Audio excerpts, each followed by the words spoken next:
The hour now, back to the quote of the day, where the question is asked, is the president chicken? Republican President Tim Pawlenty made this comment on CNN's State of the Union with Candy Crowley about the president and the debt crisis. He went on to say this. If you're the leader of the free world, would you please come to the microphone and quit hiding in the basement about your proposals and come on up and address the American people? Is he chicken? Can I see if I... Is he?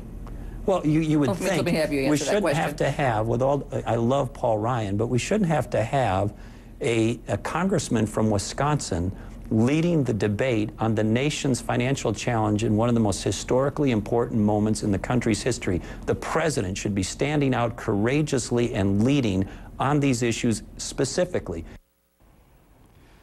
All right, time now for your political ticker. Tim Farley, host of Morning Briefing on Sirius XM POTUS, live this morning, as he always is, from steamy, sultry, hot Washington. Tim, 8 days to go, no deal. Everybody's saying we got to get it done fast. Come on, help me, tell me, what's going on?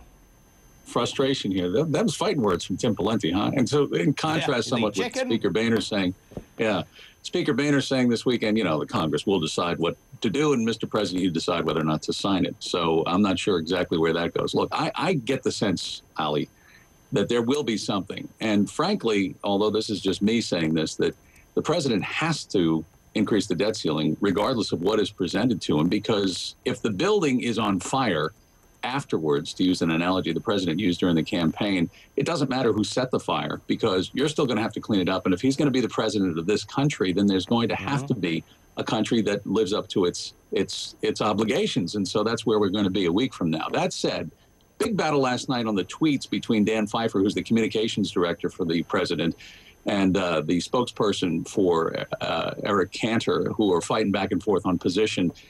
This is going to be waged behind the scenes, and I think there will be some sort of agreement. The question is how short-term a deal this is going to be and what it's going to mean moving forward, because it's clearly a pretty poisonous atmosphere right now here in Washington.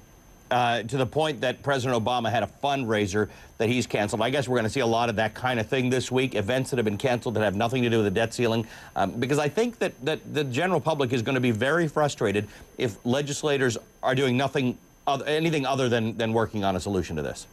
No, I think you are right on target with that, Ali, because the president did have two fundraisers scheduled for the night, has canceled. They were on the schedule for the weekend or on Friday, the guidance, and then they were canceled as of yesterday. And I know CNN confirmed that they are not taking place tonight. The president will be in front of the Council of La Raza today. This is not a campaign appearance, but rather an outreach to one of the largest rights groups for Hispanic voters in this country. And if you look back at the numbers in 2000 and 2004, Republicans were doing well on the presidential side. In 2008, the president picked up about 67% of the Latino vote in this country, and he'd like to continue that. Although his stance on immigration has been frustrating to some Latino voters, he's doing a little outreach today, and that is not exactly a campaign appearance, but it does have a bit of a tinge of 2012 in it. Tim, good show this morning. Enjoy yourself. We will keep checking in with you every morning, and we're gonna try and find some other way to describe this conversation, because it's going to be very similar, I think, for the next few days. Tim Farley, the host of Morning Briefing on Sirius XM POTUS. All right. Meanwhile, hundreds of same-sex